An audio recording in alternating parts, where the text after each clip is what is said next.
Hey YouTube, Dan Lucinski, Dark Angel Cutlery. I want to do a quick little video here today talking about grinding belts, 2x72 grinding belts to be exact, and the many types of belts there are and the purposes and needs of those belts based on what you're grinding. So as you can see, I've got a wall full of belts there. Most of those are all fresh belts. I've got a few belts that have seen a little bit of use that are off on the side. And I tossed out my old belts today and restocked my supplies. I had a couple boxes under my bench, and those belts were down there for a while. And I just was being stubborn because I'm a stubborn Polak, and just constantly grinding with those used belts. And it's not good to use belts that are past their time. And yeah, so I'll talk to you about that and show you why. So the other day I forged out some Alabama Damascus. It's for a carving knife project, and I've got that blade right here. And this is was originally going to be a encapsulated tang or a hidden tang, and I decided to make it a full tang.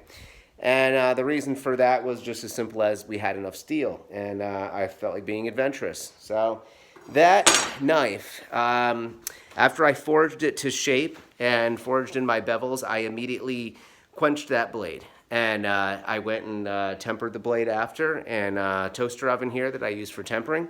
And for that reason, or because of that, I'm going to be using some very specific belts, and I'll tell you why. So normally when I do my knife making, I will forge out the blade profile from stock steel, and I very rarely use salvage steel anymore, just because I'm producing blades to sell, and I know what I can expect from New Jersey Steel Baron steel, and I like to buy specific steels that I know are specific steels and not mystery steel. So, and I know what to expect from those steels. So, and I also know what belts I want to use to grind those steels after they've been hammered into shape. So typically, I'll hammer those steels into shape, and I'll come over to my Grizzly, my 2x72. And I'll grab a belt. And there's a few different types of belts, and most of you know what types of belts there are, but the belts that I use are usually ceramics, or cubic zirconia belts, or silicon carbide belts, or also use aluminum oxide belts. And my aluminum oxide belts I usually use on handle material because they're really not as good for steel. And the ceramic belts are the belts that I usually prefer to work on steel for grinding in profile, cleaning off forge scale, and all that nonsense. And they're very aggressive cutters, and they do a great job. And they don't heat up, and they don't heat up the steel as much. So you know, we keep a bucket of water next to our grinder. I've got one down here. And I keep my steel cool as I'm grinding it. That way I don't mess with the steel, the metallurgy of the steel, and heat it up too much. And it's just good practice to keep it cool.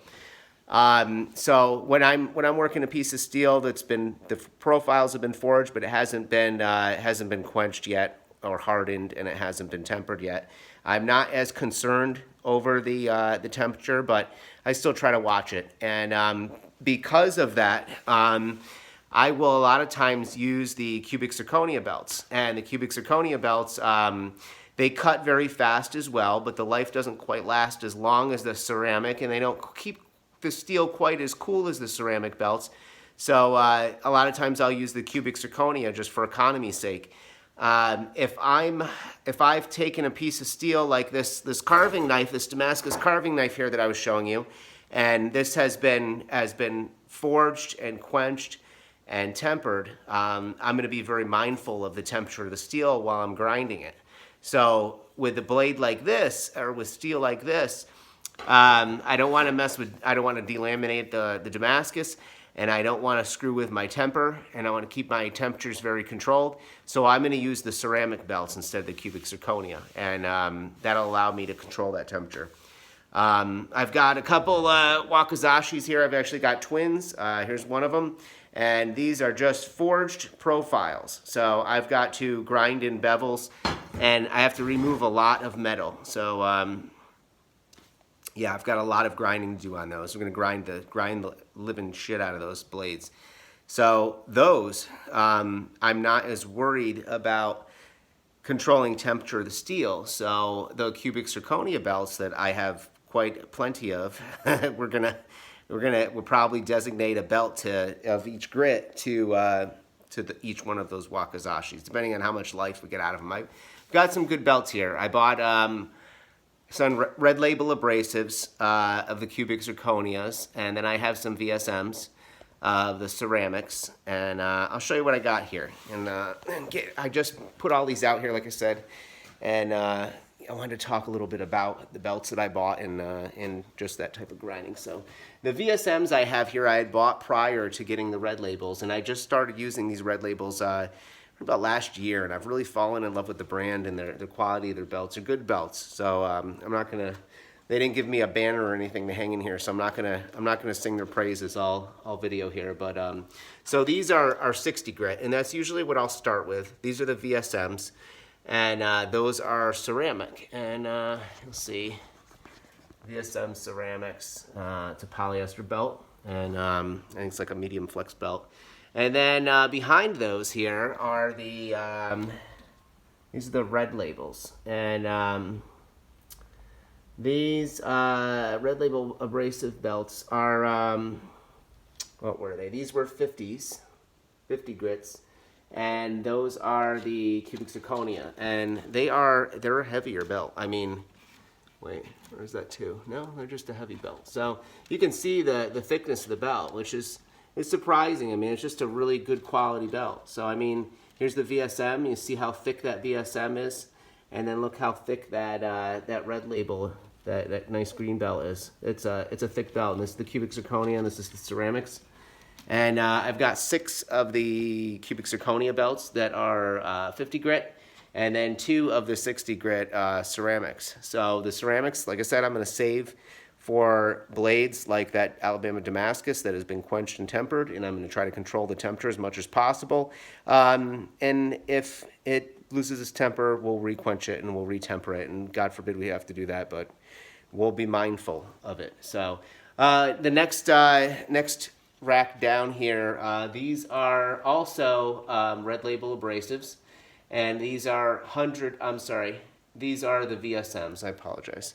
So anyway, I don't know what I'm talking about here. Anyway, so these are the ceramics from VSM, and I've got 1, 2, 3, 4 of these, and these were bought from True Grit. And I was buying all my belts from True Grit before I started buying the red label abrasives, but True Grit's really good. They got a lot of different belts, and it can be very confusing if you're just starting grinding and you're just getting into learning about belts and what types you want to get. But when I was buying from True Grit, I was always getting ceramics, and it was getting very expensive. And this was my last order from them where I bought these ceramics.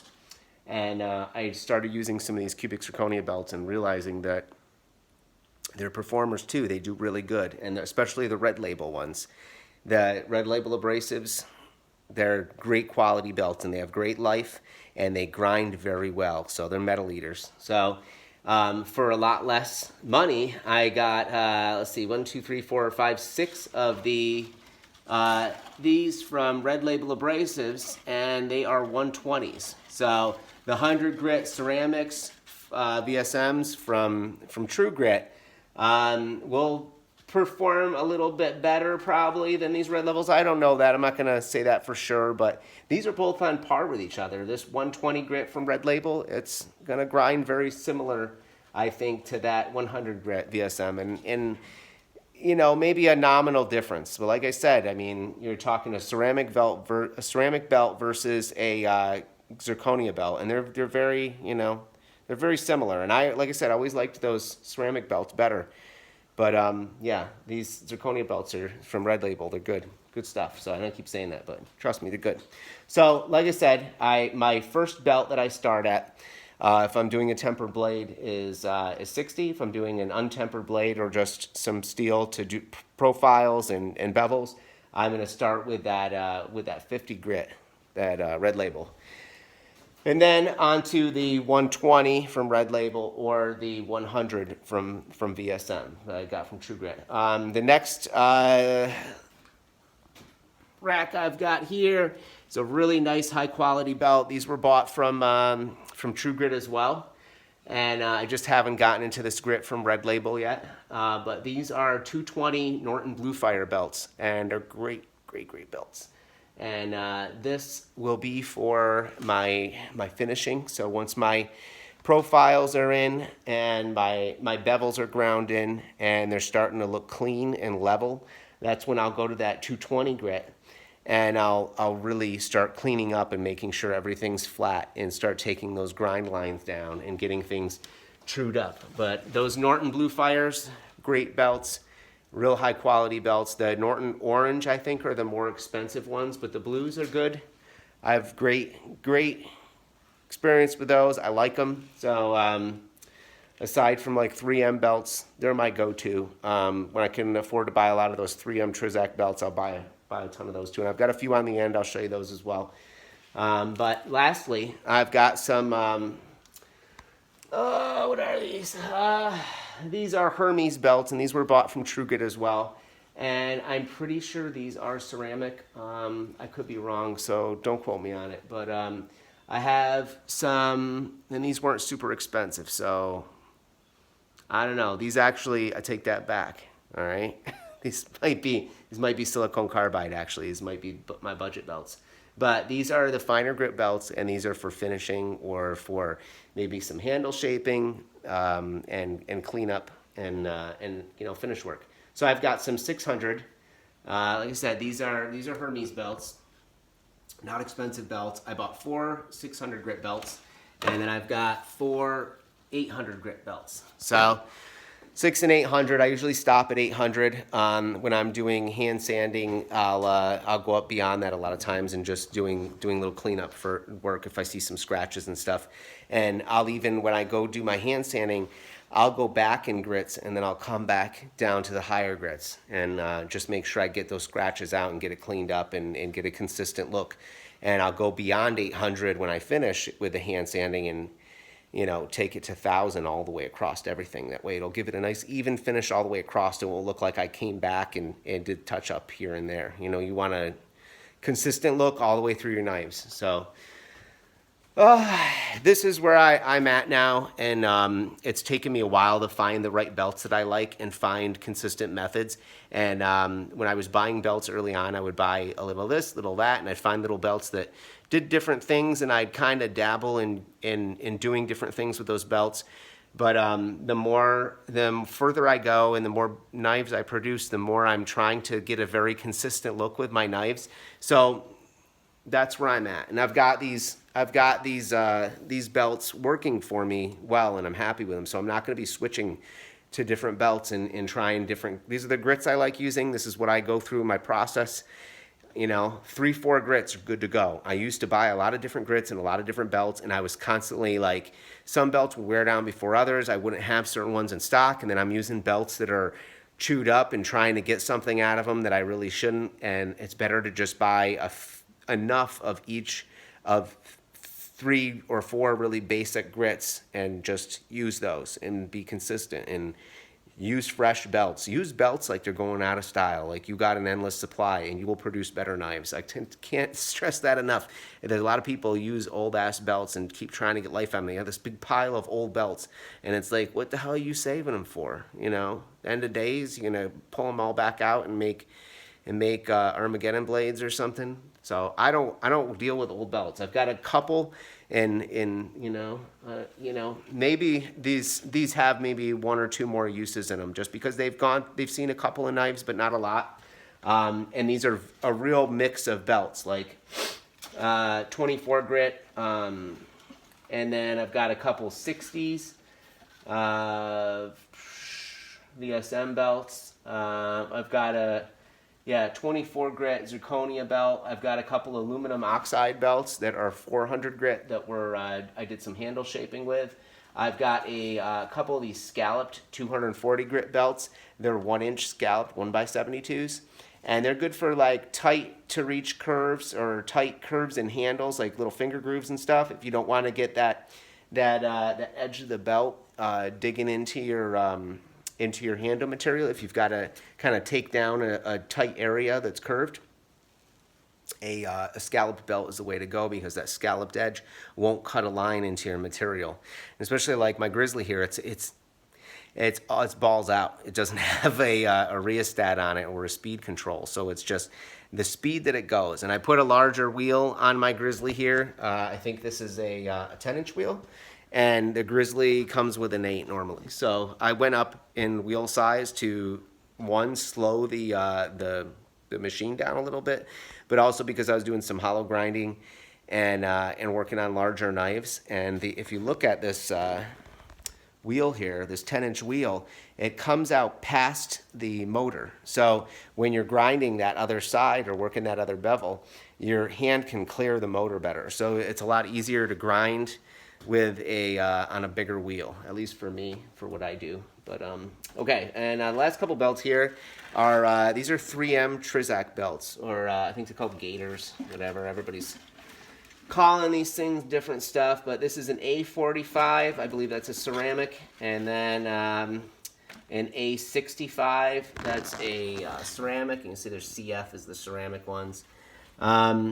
These are the European style of grit. So the A65 it's a higher number, but it's actually not a finer belt. So the A45 is a finer grit than the A65. So lower number, finer grit. I know that can be confusing. It's really confusing for me. And if I'm speaking incorrectly, someone correct me. But that's what I learned, and I believe that's the way these work. But yeah. So I've got one other one here. This is a Trisac A160. So this is a much more coarse than the 45 and the 65. So the 160, and yeah, it feels, for me, much more coarse. You know, again, these other ones have been used quite a bit, but yeah, the 65 feels pretty smooth to me. The 45 feels ultra smooth. That one's been used quite a bit. So that's what I got. There's one other belt. Oh yeah, so these other ones over here. I was gonna show you this one. This is a Norax belt, and this is a felt belt and an X16. So I don't remember what exactly that means, but this is just like a felt belt with a very, very slight grit to it. I think this is like an equivalent of like I think it's like 1,000 grit or something like that. I'm not sure. I really don't remember, but it's a really fine grit. It's for finishing, for sharpening, and haven't used that yet, but looking forward to using those belts, getting very flat, smooth finishes. One other belt I was going to show was this. This is a cork polishing belt. So you can get cork belts with grit or without. This is a cork belt with no grit. So you can feel, it almost feels a little scratchy, but that's just cork. And you can use a little compound even on that and get some grit out of it. But that's good for finishing surfaces, especially if they have a little texture, or yeah, polishing and finishing surfaces. I do have another cork belt here. Where is it? I had another finishing cork belt that somebody gave me, and this actually has some grit to it. This is a VSM. It's a P240. That's a finishing belt that has some grit to it, but it's a cork, and actually has like, it's not really a squishy texture, but you crack that open and use it a little bit, and it'll finish up nice. So I can go from that P240 VSM cork belt to the all cork with a little bit of compound to give me a nice finish. I've got some other finishing belts I use, like Scotch-Brite belts. And give you satin finishes. The Scotch-Brite belt, you can see, is a little burned up. It's got a little bit of crispies on it, and not a very reliable belt at this point. I don't even like using it anymore. But this is the red Scotch-Brite, which I believe is a medium grit, or like a semi-coarse. So I think there's three colors. It's green, blue, and red. And I think the green is the finest, maybe. Blue is most coarse, and the red is the medium, or something like that. But I'm not using that one anymore. I have some other ones from Red Label coming. Red Label has a finishing surface conditioning kit, they call it. So there's 3 belts you get. I ordered their surface conditioning set, and that's coming. And then I also ordered a set of 2 felt belts from Red Label as well, and then I'll have those in the next week. And then hopefully the Wakizashis, after they've been beveled and ground to hell, and we take about a pound of steel off each one. They'll be ready for those surface conditioning belts and polishing. But that's it. I went through all my belts that I have now on the wall, and talked a little bit about the grinding and the grinder. And hopefully for those that are buying belts and working on grinding bevels and profiles, and really just trying to make heads or tails about grits and how to grind and what to buy, maybe that helps. Did my best to explain what I know and what I've learned from those. So wish you all the best. Stay sharp. Peace, love, and happiness. Dark Angel Cutlery.